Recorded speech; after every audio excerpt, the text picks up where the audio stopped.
welcome to this evening's presentation, and indeed welcome to all of the health presentations that will be going on throughout this week. My name is Rudy Davis. This is my wife, Jeannie. We are both naturopathic doctors, and I must add that we are Christians. Now, there's a very important reason why I add that, and that is because we come from a different perspective than the average naturopathic doctor. We believe that everything you need for healing can be found in your backyard garden or in your grocery store. Now, this is a refreshing thing to most people who come to see us at our offices. But in fact, we've found it is absolutely true. So, from a Christian perspective, if there's anyone in the audience that is not a Christian at all, please do not be offended. We're not here to make anybody Christians.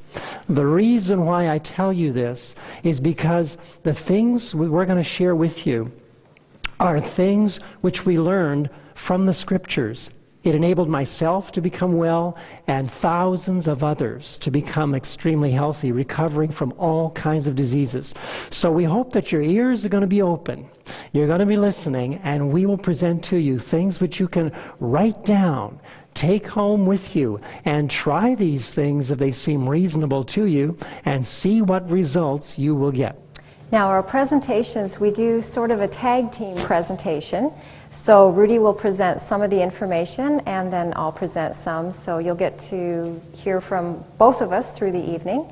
We're very thankful that each of you have come out, and we hope that you continue to come out through the week.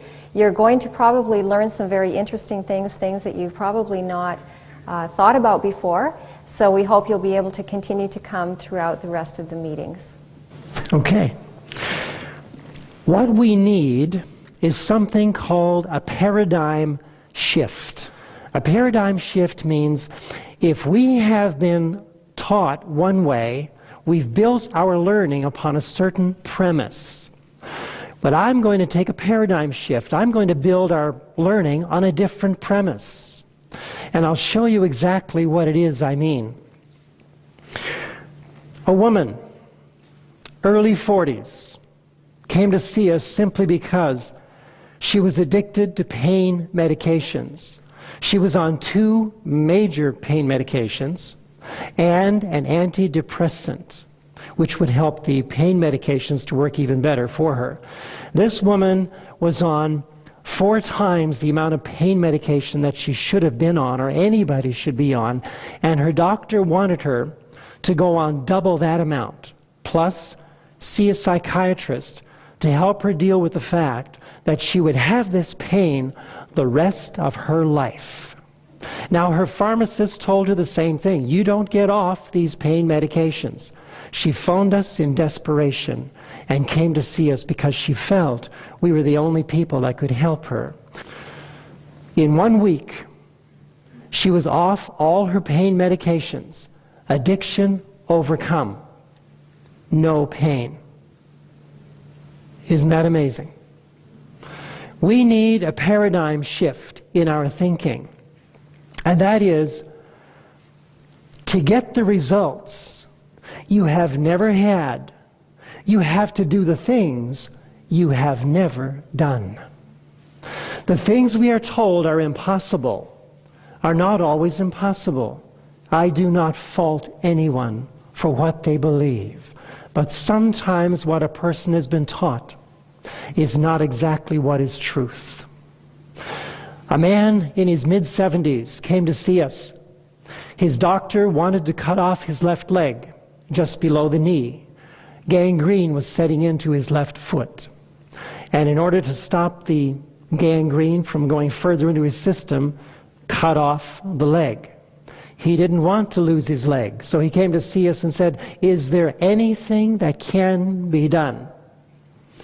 So we told him, as Christians, look, we will do the best we can, and we'll pray for guidance in this matter. Within 10 days, this man was off his medication, which he was taking for a very high heart rate. His heart rate was 130 beats a minute, 90 beats a minute with his medication. In less than 10 days, he was off his medication. His heart rate was 72 beats a minute. and his left foot was turning pink. Health had been restored to his foot. Another doctor, a medical doctor, came to see us. This man was diabetic. His blood sugars are 26 to 28 on a regular basis. When he came to see us, his wife came with him. He asked what could be done for this. So I looked at his blood work, and I counseled the man what it is he should do. And he said, "This goes against everything I have been taught." And his darling wife said, "Sweetheart, everything you have been taught isn't working. Why don't you try this?" He said, "Sweetheart, you're right. I'll try it." In 6 days, his wife phoned. She kept strict records of everything, his blood sugar levels throughout that whole 6 days. And she said he sees it, but he almost doesn't believe it. His blood sugars are 5 and 6 on a regular basis with no medication. Isn't that amazing? We need a paradigm shift.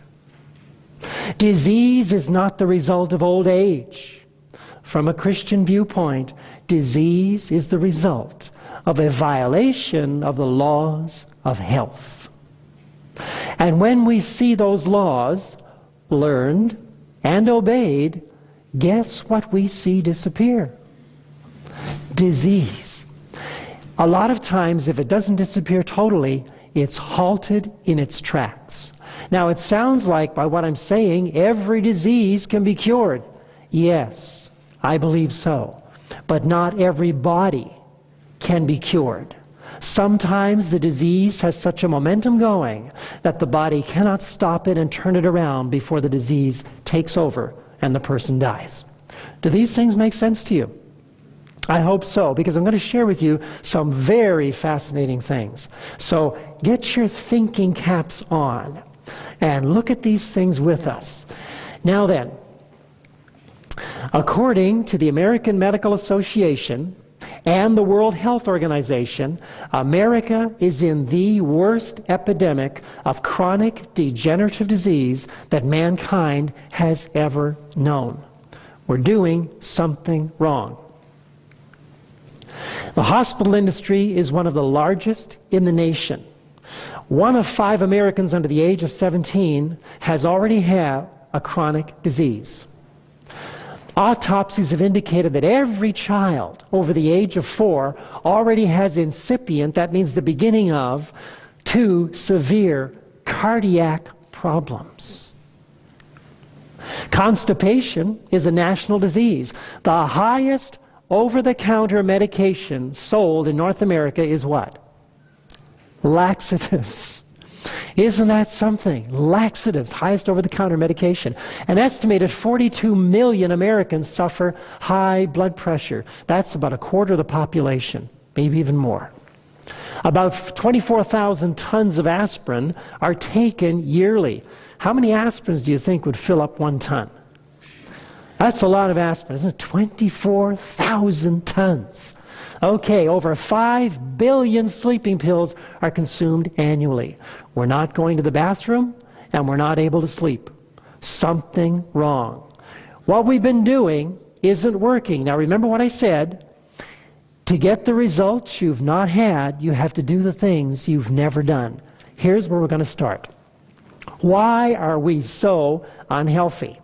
Well, I'm going to take a look at nutrition, food, and our health. Let's see what it has to do. Does what I put in my mouth have anything to do with my health or lack of it? The National Academy of Sciences in the United States estimates that 60% of women's cancers and 40% of men's cancers are related to nutritional factors.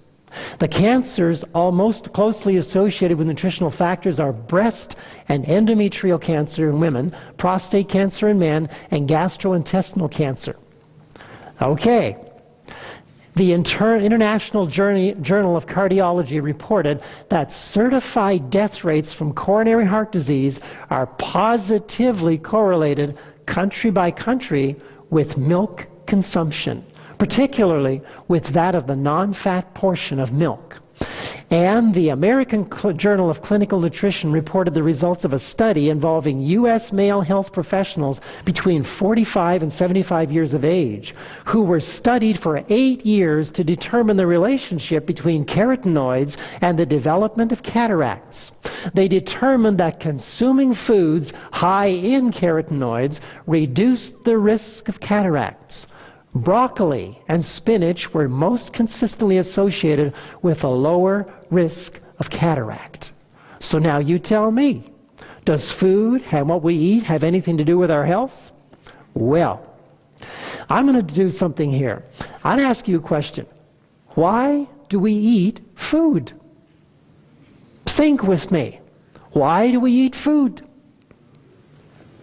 Well, I'll show you why.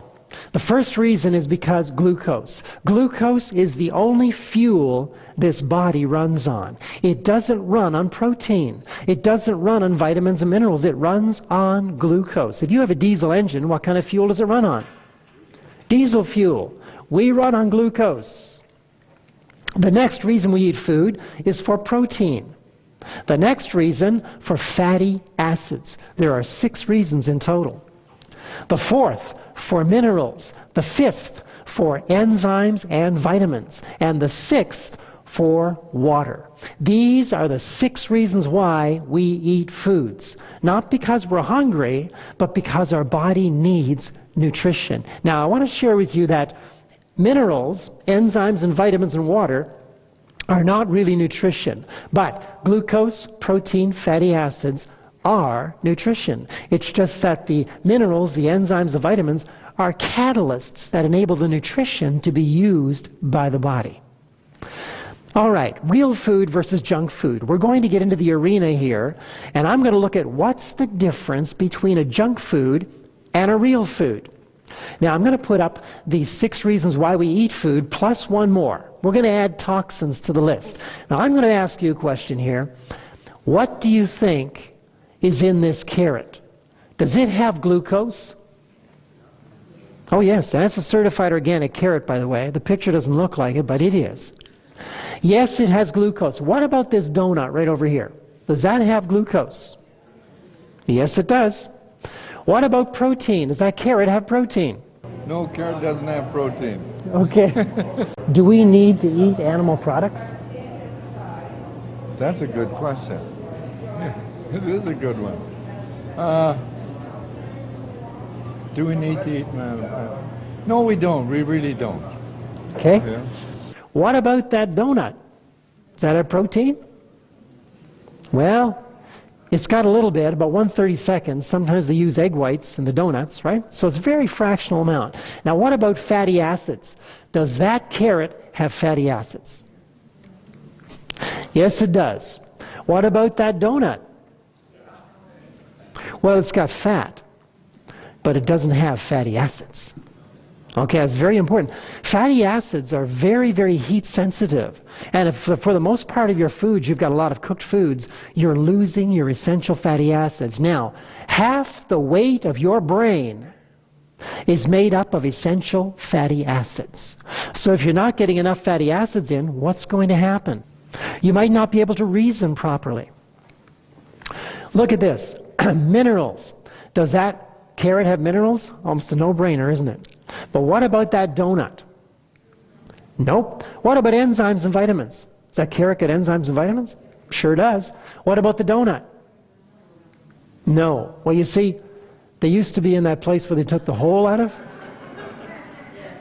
Gone now, isn't it? What about water? Does that carrot have water? Certainly does. What about the donut? A little bit, about 1/20. Now, what about toxins? Remember, that's a certified organic carrot. Does that have toxins? Nope, it's got a red X. But what about that donut? Sure does. Now, you see, the difference between a real food and a junk food is that a junk food is missing one or more of the 6 reasons why we eat food. One or more of those, then it becomes a junk food. That would make things like tofu technically what? A junk food. A junk food. It's missing one or more of these. And high heat, remember, destroys your fatty acids. Can destroy the enzymes. After 107 degrees Fahrenheit, your enzymes they're dead. 107 degrees Fahrenheit. Isn't that something? Now, when you're cooking food, your slow oven is what? 250? 300? That's a lot higher than 107 degrees. So we start to lose the nutrient composition of foods.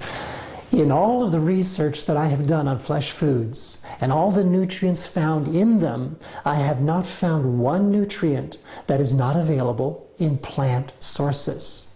So we see that plants are more like nutrient storehouses. But fleshy creatures like fish and birds and insects and animals and man are nutrient users. God has provided everything we need in nutrient storehouses. All right, what impact do junk foods have on the body? Does it make a difference whether I eat the donut or whether I eat the carrot? Well, let's just take a look. This is the citric acid cycle. Now, it is not an exact replica of the citric acid cycle. The citric acid cycle is very complicated. So we've simplified it for the sake of being able to reach people who do not have a biochemical background. Are there any biochemists in the group here tonight? Okay, well that's good. I'm going to explain it in terms which everybody can understand. Does that make sense? Because if you leave here and you don't understand what I said, then what good has it been? So look at this. As we look at the citric acid cycle, when glucose comes into the system, there it is right up there flashing on the screen. Here comes the glucose. It's going to go down into the cell. Now, at the cell, there are little stations, A, B, C, D, E. There's actually about 10 in all. But for the sake of brevity, we put about 5 in here. This glucose will be examined as it is at this station A. And as it's examined, the body wants to know, is there a proper enzyme count in this that I can send it on to station B? Okay, well let's just see. If it was that carrot, then what does the body say? Great, go on to station B. But what if that is the donut? What does the body do? There's no enzyme in it. So where's the body going to get an enzyme from? From itself. It's got to manufacture what it needs to burn that glucose and turn it into proper food. What about a mineral now? If that's the carrot at that station, has it got minerals? Sure does. What about the donut? No minerals. So what's the body going to do when it says, look, this person only put a donut in this morning. That's all the glucose I've got to run on. So body, let's do something here. Where's the body going to get a mineral from to process that donut? Could be from the bones. Look at that. Look over there in the bones. Lots of minerals there. Let's take from these bones and let's process this glucose and get this person up and going. So that's what it'll do. And at each station, a check happens. And it is slightly altered at each station in order to manufacture adenosine triphosphate, send it out into the cells, and supply the body with glucose. So you see, it goes to every single one of those stations. Now, this happens about 30,000 times a second. So it's not slow. It's very rapid, about 30,000 times a second. And finally, it goes out as adenosine triphosphate. Does everyone understand what I just presented to you? So can you see if you've got a diet based on Coke and donuts or coffee and donuts in the morning, what's going to happen over the years will depend on your enzyme bank. It'll depend on your mineral bank. What kind of genetics did you inherit from your parents? If you inherited a very good constitution, then it will take you longer to get sick than the person who inherited a very weak constitution, simply because they never had as much to draw on as you did. Does this make sense to you? Okay, so you can only go on so long with this. Now, this is going to lead us to an acid-alkaline balance in the human body. A donut, for instance, will cause the body to go acidic, but a carrot, a raw carrot, will cause the body to go alkaline. Now, ideally, you take a look at something like a swimming pool. If a swimming pool becomes too acidic, what happens to the pipes? They become what? Corroded. If it becomes too alkaline, what happens? You get algae growing on the surface of the pool. So now if it's too acidic, what do you do to make it more alkaline? You add alkaline. If it's too alkaline, what do you do to make it acidic? Add acid. Okay, it's that simple. The human body is no different. Here's the pH scale. In health, in perfect health, your cellular pH should be between a 7 and an 8 in health. Now you see over here is really acid, and over on this side where there's 14, that's really alkaline. We want to be ideally in the middle. The human body will not get sick until you drop below a 7 at the cellular pH. And what disease that would be will depend upon your genetic makeup. If you inherited a weak heart, then it will not heart as well. If you inherit a weak liver, it won't liver as well. Once you get below that pH of a 7, then your body starts to produce disease. Now, according to Dr. Joel Robbins, head of the College of Natural Health in Tulsa, Oklahoma, he said that cancer doesn't set up in the body until the cellular pH is 5.7 or lower. Now that's interesting. Okay, so just because you get below 7 in the pH scale doesn't mean you're going to get cancer. It doesn't set up till 5.7 or lower. Now, it doesn't mean if your cellular pH is at 5.7 that you have cancer, not even at 5.1. But it means this, that if you do get cancer, it's going to grow rapidly because you've created an acidic environment. Okay, what to eat for health? This is where I'm going to allow Jeannie to come on up and take control. Okay, we want to know what we should eat to help our bodies to become more alkaline. Very, very important, because we don't want our bodies becoming acidic.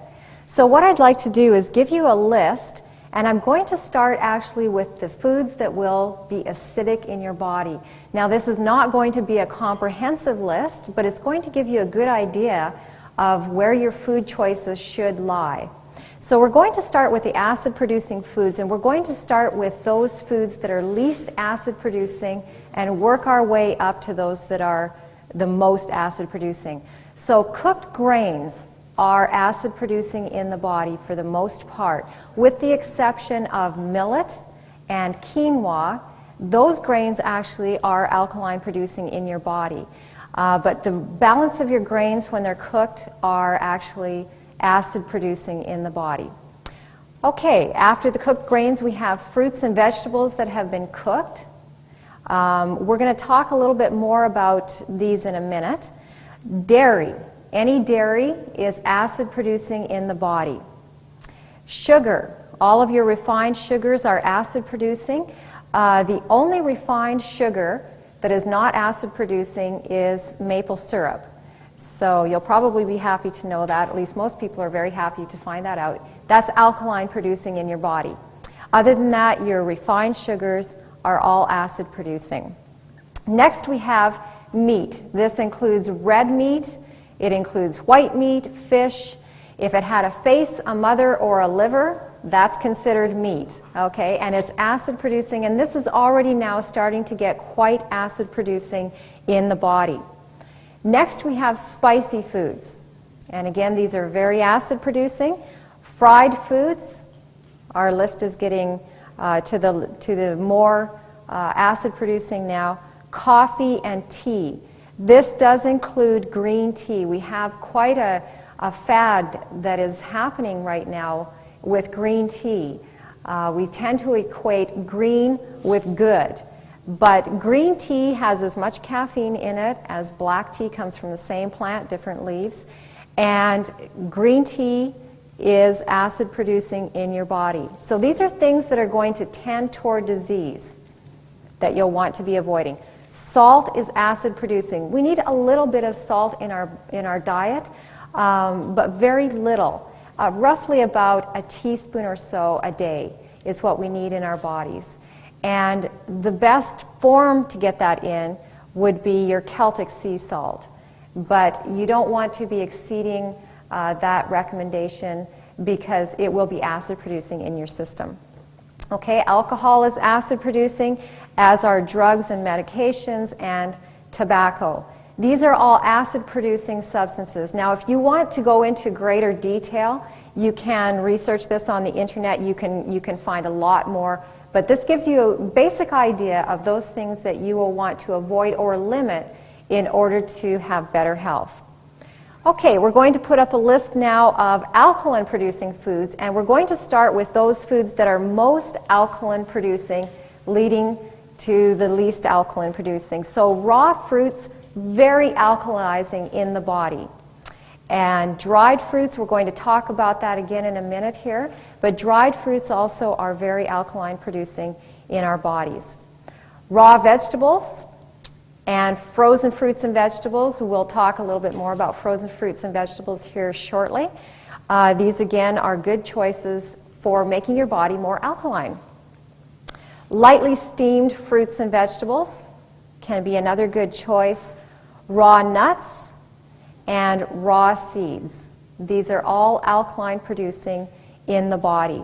Your least alkaline producing is a sprouted grain, and that is an alternative. Some individuals, they don't want to have the cooked grain in their diet, and you can sprout your grains. I might add right here that we don't promote a 100% raw food diet. Some people come and they ask us if they should be eating all raw food, and that's not what we're about. That's not what we promote. We do promote a good consumption.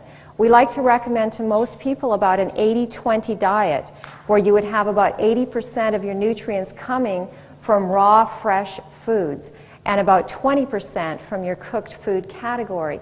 As Rudy explained, when you heat those foods, you're going to lose enzymes, you're going to lose nutrients, and so you want to limit those foods. And in a moment here, I'm going to show you a hierarchy of food preparation so you can actually see those foods that would be good to limit in your diet. What we would like to talk about now are what are the long-term effects of eating a junk food diet. Does it really matter if I just eat hamburgers and drink pop and eat potato chips? Is that really going to matter? In fact, I've known people over the years that their diet has consisted of predominantly junk foods, and they seem to be healthy and they have energy and they just keep going. So does it really make a difference? Well, I'd like to show you a study called the Pottenger Cat Study. Have any of you ever heard of Dr. Francis Pottenger? Anybody here ever heard of Dr. somebody? Okay, a couple of you have heard of Dr. Francis Pottenger. He was a medical doctor, and he did a very famous experiment on cats. He took about 900 cats, and he divided these cats up into predominantly two categories. There was the raw food cats, which were receiving all of their diet basically as raw food. There was the cooked food cats who were receiving the basic life-sustaining diet, but they were receiving the bulk of their diet in the form of cooked or denatured foods. So they were receiving pasteurized milk, evaporated milk, and condensed milk. And he observed these cats over the course of several generations to see the effect that this nutrient content would have on the cats. And this is what he found. On the first generation, the raw food cats remained healthy. That was to be expected. The generation that was eating, the first generation of the cooked food cats that were eating predominantly cooked foods, they were healthy through the most of their life, but near the end of their life, they began to develop illness and disease. On the second generation, the raw food cats remained healthy. The cats that were receiving the most of their food from cooked sources, they developed disease and illness, but this was now in the middle of their life. So they were actually starting to develop the same diseases that their parents had, but at an earlier age. Third generation, the raw food cats remained healthy. The cats that were eating predominantly cooked food, they now developed disease and illness in the beginning of their life. And you know, when I first came across this study, I found this very shocking. Because I don't know about you, but have you noticed the trend with our children, the young people in our society, the diseases that they are getting? The number one killer of children under the age of 13 is cancer. This used to be a disease that you didn't hear about until older age, and it's now striking children. There's juvenile arthritis, there's juvenile diabetics.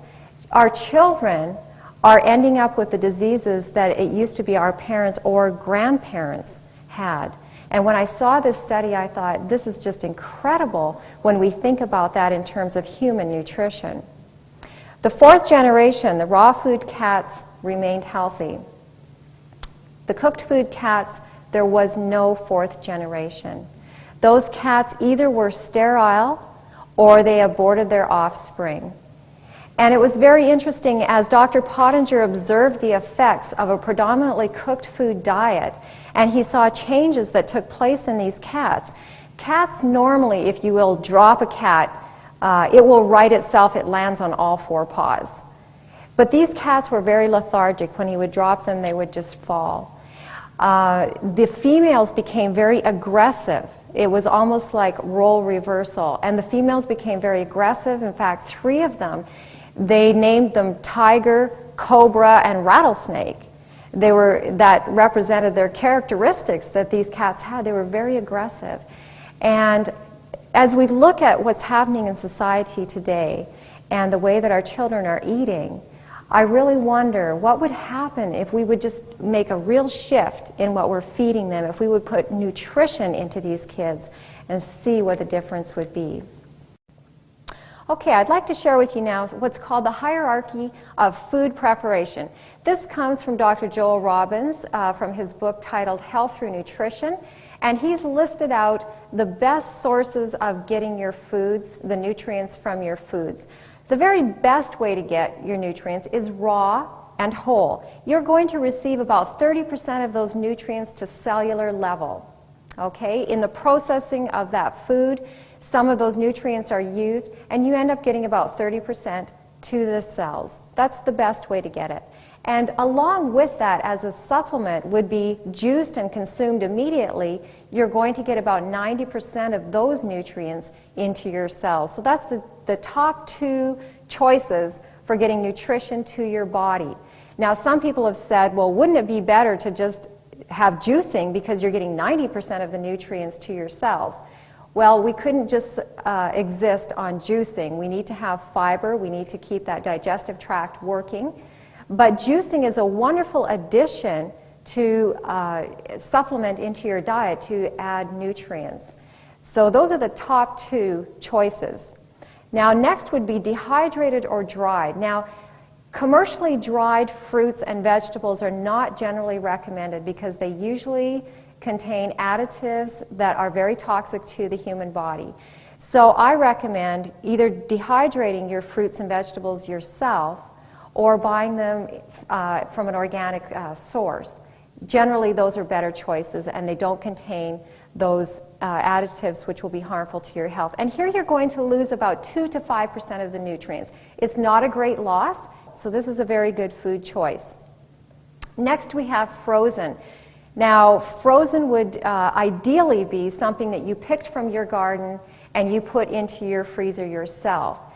Generally, the foods that you buy in the grocery store that have been frozen don't contain high amounts of nutrients. So this would be more something that you would have done yourself. And here we're going to lose anywhere from 5 to 30% of the nutrients. Now, the reason there's such a wide difference there in nutrient loss is because it's going to depend what you did to it before it actually got into your freezer. So if it sat on your counter for a period of time until you actually got it into your freezer, it's going to lose some of its nutrition. Or if you put it through a blanching process or something to that effect, it's going to lose more of its nutrition. The more processing that's done from garden to freezer, the more nutrition that's going to be lost. Okay, next we have steamed. Now, by steamed, we mean if the green bean if it's limp, that's cooked. If it's still crispy, that's steamed. That's how you tell the difference, okay? So steamed, we're going to lose 15 to 60% of the nutrients. Now, this could be quite a significant loss, depending on how long you're steaming it for. 60% is already quite a loss of nutrition. Next, we have raw leftovers. So this would be the salad. You made up a big salad today, and you said, boy, I've got extra time today, I'm going to make enough for tomorrow and the day after as well. This is what we're talking about. So this salad, you stick it in the fridge, raw leftovers, we're going to lose anywhere from 20 to 70% of the nutrients. This is a fairly significant nutritional loss that is happening. So what I like to recommend to individuals is take all your produce, your lettuce, your tomatoes, whatever it is you're going to be putting into the salad, wash it all up, that's no problem, wash it, store it in your fridge, but don't actually chop it until you're ready to use it. Because every time you cut that lettuce leaf, you're exposing those edges to oxygen, and that causes free radical damage. So it's better to just chop it right before you use it, and only enough for what you're going to need.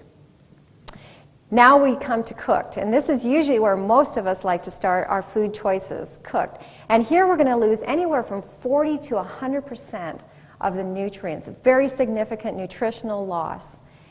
Then we have cooked leftovers. What do you think? It's almost not worth it. 100% virtually a loss of the nutrients in there. And again, it's going to depend what it is that we've got as a leftover and how it was cooked and how it was stored. But we can lose anywhere up to 100% of the nutrients. Microwaved. This is the invention of the century, microwave. We lose virtually 90 to 99% of the nutrients, and now we have the addition of toxins.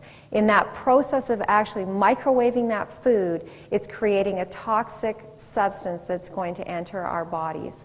And there's a lot of research that's been done on that, which we don't have time to go into. But microwaving is not something that we recommend for heating your food.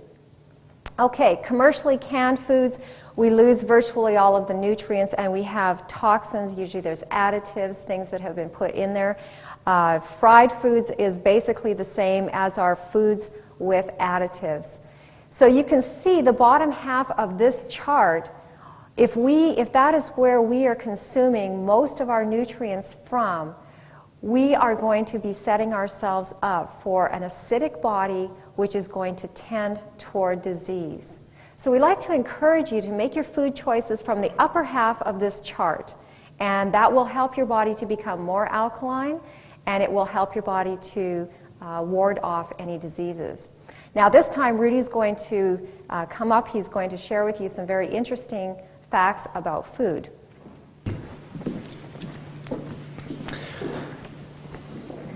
As you can see, the evidence is mounting. It's adding up. Why are we sick? It's very clear, but we don't want to admit that. We'd rather keep eating and take a pill to sober us up or get us better. And that's the attitude of most people. But we can't do that. You cannot disobey the laws of health and get away with it. You cannot poison your body into health. Neither could you sin your way into heaven. It just won't happen. Now, in America, the food industry spends more than $33 billion a year to advertise junk food. But the American Cancer Center spends $1 million a year to encourage people to eat fruits and vegetables. Who's going to win? Whoever gets heard the most is going to win. And so you see, it's like a losing battle. If you really want to deal with cancer, we don't need to find a cure. What we need is find the cause. Because if you find the cause, you found the cure. Does that make sense to you? We see cancer, and I'm not kidding you, we see cancer reverse on a regular basis with people. Isn't that amazing? If your pancreas is overloaded, which most people have, and your liver is overloaded, which most people have, and your digestive system doesn't work right, which most people have, then you are going to end up a very sick individual and probably a candidate for cancer. This was an ad that came up in the place where we live, out in New Brunswick. This was an ad. And take a look at this. You know, as if a double wasn't enough. What do they have today? The Quad. And McDonald's has introduced what? The Double Mac. You know, it seems like we just can't get enough. Do you know that American Airlines has increased the size of their seats? I think it is by 2 inches, to accommodate the passengers who are getting bigger and bigger. If you go to clothing stores, you don't see large anymore. What do you see? Relaxed. We're not fat, we're relaxed. That's how it works. I hope you can make this out. If you can't, I'll read it for you. This says, here's a Burger King burger. 1954, here was the average size burger on the left. Look in the year 2004. That's the average size burger. Beginning to see the difference? We're eating more. We're eating more of the wrong foods. Look at this. This is 1955. There's the average McDonald's fries, 1955. Look in 2004. You see a difference? I see a difference. That's just amazing. We have switched from visiting fast food restaurants once in a while to the fast food restaurants becoming breakfast, lunch, and dinner for a whole lot of people. Look at this. This is 1960. I believe it says. No, it's not 1900. A Hershey's bar. Look at the size of it. That was the average size Hershey's bar in 1900. Take a look in 2004. What a difference. This is 1916. There's a Coke, a bottle of Coke. Here's the average size today, 2004. Look at that. What a difference. From 6.5 ounces to 16 ounces. Huh. And look at the theater popcorn. The 1950s. Look at this. 3 cups. And over here, 2004, 21 cups is the average size. Do you see what we're doing to ourselves? We're digging our graves with a fork, knife, and spoon. And we wonder why it is that every child autopsied under the age of 4 has incipient to severe cardiac problems. When you see the big gulps that are going down these children, do you realize that big gulp can cause the immune system to be put on hold for 24 hours? The immune system, the sugars in that drink, the immune system put right on hold. I have seen a lot of people go through my office. I do a lot of blood work. And when I see the condition of people's blood and the condition of their health, and they're so bewildered, they don't know what is going on with me. The poor doctors, they honestly don't have any answers. They don't, because they're not taught what the answers are to our symptom problems. You see, they're taught that for every single symptom, there's a drug medication or a surgery or some such procedure. Do you know something? For every symptom, there is a cause. And what we have to do is we have to reason from cause to effect. If I have a headache, do I have a headache because I haven't had enough aspirin that day? No. Am I constipated because I haven't had enough laxatives today? No. We have to look at why it is we're getting constipated, why the headaches are taking place, why the irritable bowel syndrome, why the diabetes, why disease on the up continually. You know, one man came into my office to see me, had his blood work done. He was a bodybuilder. This man was eating, I think it was 500 grams of protein a day. The average North American consumes about 160 grams a day. He was consuming 500 grams of protein a day. He had very bad osteoporosis. His bones were killing him. He said every time he went to exercise, it hurt, but he loved to exercise. He was doing a good thing. The exercise is great. But what he was putting into his stomach was actually causing his body to be robbed of the nutrients. Remember that when I showed you the citric acid cycle and the carrot coming in and the donut coming in? What do you think happens with all the protein that goes into the system and it doesn't digest properly in the intestines? What happens? The body will pull calcium from the bones because there's no other nutrition coming in, and it will neutralize the uric acids produced from the putrefaction of protein in the intestines. I asked this man what his bowel movements were like. He said about once every 3 days. He looked kind of healthy, but inside there was a whole lot of problems taking place. I could see it in his blood work. So with this man I said, now, would you be interested in changing your diet and lifestyle? He said, well, that's why I've come to see you. What can I do?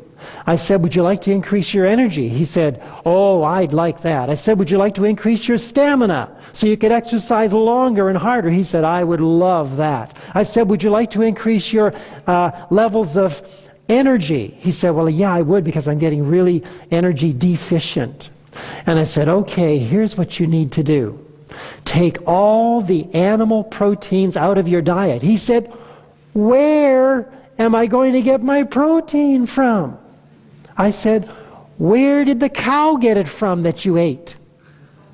He said, well, from grains, from grasses, from plants. I said, yes, exactly. And I said, how many grams of protein do you think that bull consumed today? He said, I have no idea. I said, not as much as you did. And you don't weigh 2,000 pounds.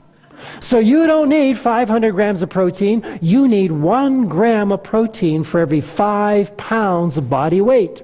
2/3 of the body's protein requirements are supplied by the body itself through the breakdown of old cellular material in the system. 2/3 of your daily requirements. So you only need to put in about 25 to 35 grams of protein and your body will do well. Now this bodybuilder said, I believe you. I'm going to try this because you're making sense here. I said, okay, now your protein powders, you got to get rid of them. He goes, oh, but they're so good. And I said, good for what? You've got osteoporosis as a result of these. Your kidneys are extremely stressed. He had all kinds of inorganic materials built up in the nephrotic membranes of his kidneys. So I said, do you want to get well? He said, yeah. I said to him, well, then you got to do something different here. What you've been doing hasn't been working. So he said, okay, I'm going to try this. So he did. Do you know something? As I thought about this, plants are nutrient storehouses. But creatures such as man, animals, birds, are nutrient users. Plants don't need all the nutrients in them, they just store them. But we need the nutrients, we burn them up. And so we have to get them from a warehouse, not from another plant eater, not from another fleshy creature. Does that make sense to you? Because as my research is done, and I've got stacks, I mean stacks of research, I wanted to find out what are all the nutrients in salmon, for instance. What are all the nutrients in chicken? And you know what I found? There is not one nutrient in salmon that is not available from plants. There's not one nutrient in chicken, beef, liver, turkey, any other animal, pig, moose, deer, elk. There's not one nutrient that's not available from plants. So why get your nutrients from those animals? Get them from plants. Now, people don't want to change their diets really fast. And I don't recommend that you change your diet really fast. Because probably what's going to happen is if you switched from being a meat-based diet to a plant-based diet overnight, within about 3 days you might not be able to get out of bed. And you won't like Jeannie and I very much. You'll say, this isn't working. I feel horrible. Actually, what your body is showing you is your true state of health. It says you've been running on all the stimulation that those drugs and chemicals in the meat provides. And when the meat is not there, you've got nothing to run on. That's what it's telling you. You've got nothing to run on. So let's get back to the bodybuilder. That bodybuilder took the advice.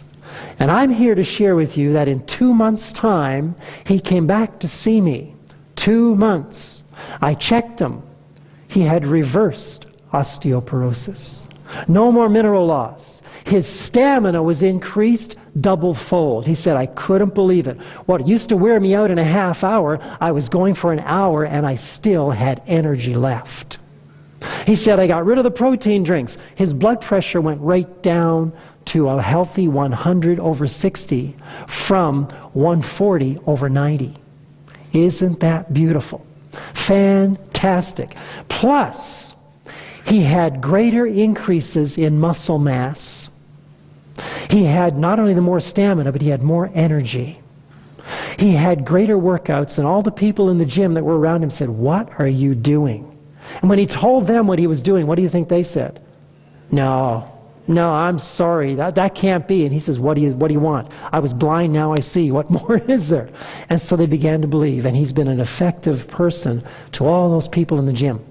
And by the way, before I get on to anything else, I want to share with you that If you're on drug medications of any kind, and you want to get off your drug medications, I would not counsel you, as I do not counsel anybody else, to stop taking your drug medications right now. Say, that's it, I'm going to switch my diet and stop everything.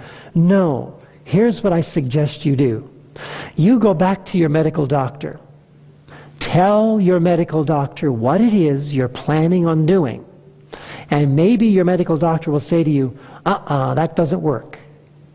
What you need to say at that point is, okay, doc, here's your chance to prove it wrong. Document this, monitor me, and see if my medications don't become too strong for me. That's the challenge. And then if you do that, and the doctor sees these improvements, and don't take no for an answer. It's your body. It's your right. But do it wisely. Let your doctor know. When your doctor sees all these things taking place and your health improving, maybe your doctor will be able to help others. Does that make sense? He'll say, look what's doing for them. Let's try with you. Maybe it'll be effective also. And then your doctor is going to become a living, breathing testimony for health reform. Now here's what you do. In the book of Romans, chapter 12, verse 21, it says this, be not overcome of evil, but overcome evil with good. If you want to overcome any bad habits of eating that you have, don't focus on quitting. Don't even focus on quitting the burgers, the fries. But here's what you focus on, because you'll never do it if you try that act. Do you understand what I'm saying? Because if you could quit, you would have quit. But it's evident you can't. So here's what you do. You overcome evil with good.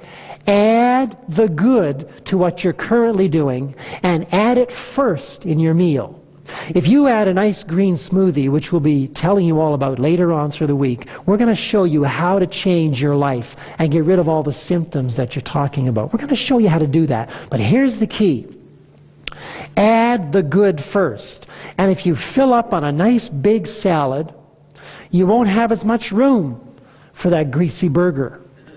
And so you may only eat half of it. So you eat your good food first, add the good, and it'll overcome the evil. I have people come back to the office all the time and they'll say, you know, it's funny, I'm not craving the coffee anymore. That's funny, I'm not craving cigarettes anymore. That's really interesting, but I'm not craving sweets. One lady said they had a chocolate tray at the office for Christmas, and she didn't even want one. And she was the type who would sneak a whole box by herself in her office. She says, it was a change. I don't believe it. I didn't try to quit the chocolates. I just lost the desire. Why? Because she was adding the good.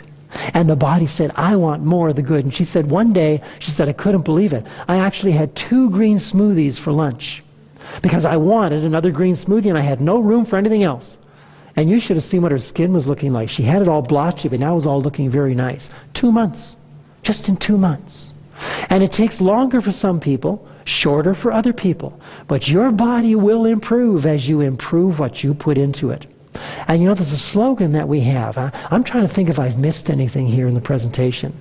Because I want to really encourage you people, okay, to do what is good. There's a slogan that we keep around here, and that is this.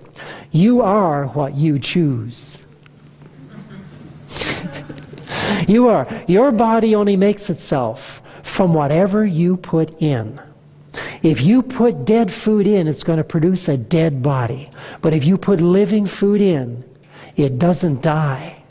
The body miraculously changes it into living bone, flesh, muscle, skin, hair. Does that make sense? So it doesn't die, it's just transformed. But if you, and it gives its energy, by the way, to the body.